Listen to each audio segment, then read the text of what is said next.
Here's a problem where we're asked to predict the direction of equilibrium shifts when each of several different things happen to the reaction equilibrium. So in part A, they say one of the reactants is added. That is, you take some water and it's added to the equilibrium vessel.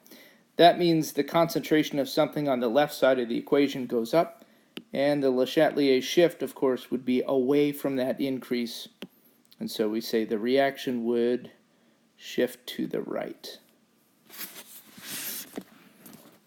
The temperature, in part B, the temperature is increased, and they tell us that the reaction is endothermic.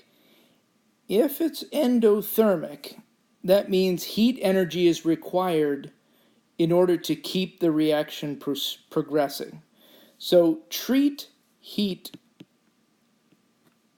as though it's a reactant.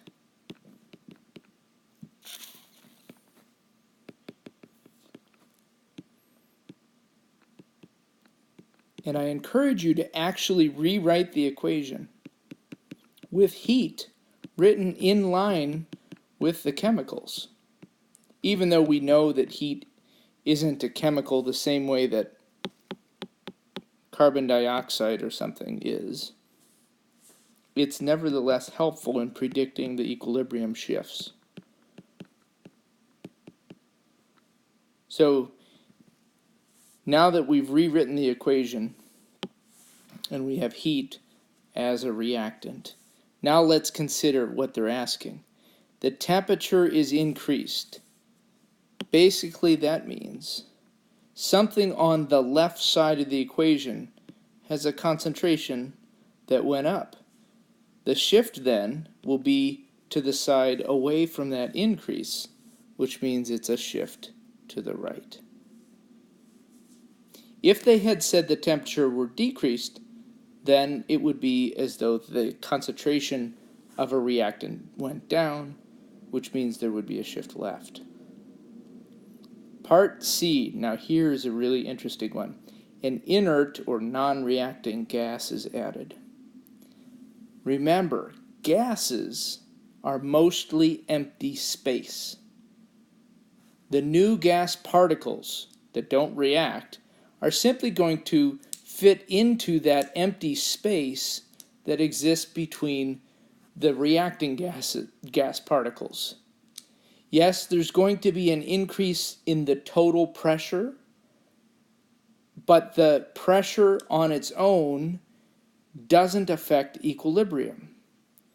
Rather, equilibrium shifts happen when molecules are brought closer together or brought farther apart, such as when pressure changes due to a volume change. In that case, the volume change, whether it's shrinking the volume or expanding the volume, the internuclear distance, or the distance between the molecules that react, is either on average shrunk or made larger, and that will affect equilibrium. But in this case, we add an inert gas, it'll do nothing more than increase the total pressure, whereas the equilibrium doesn't shift. Part D, CO, carbon monoxide, is removed. So that would be where you take a species on the right side of the equation, and if they're telling us it's removed, that means its concentration goes down.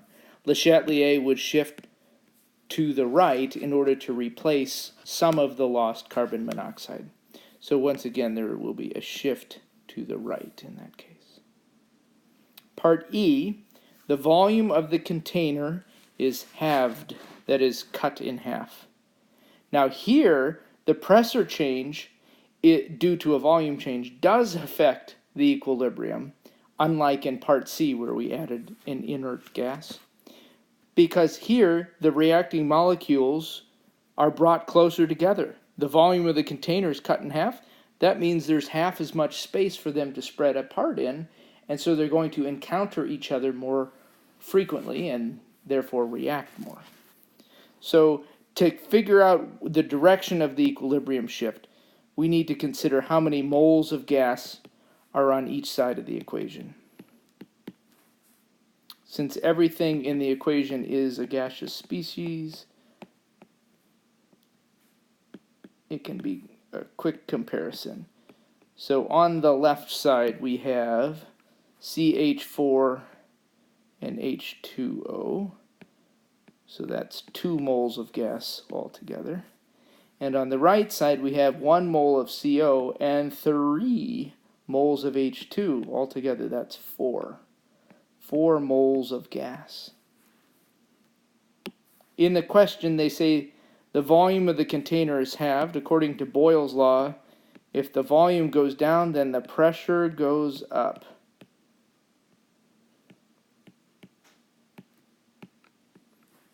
So if volume is cut in half, then the pressure doubles. The Le Chatelier shift is, if pressure doubles, is to the side of the equation with fewer moles of gas. And in this case, that would be the left side with 2 moles of gas as compared to the right side where there's 4 moles of gas. So that is a shift to the left.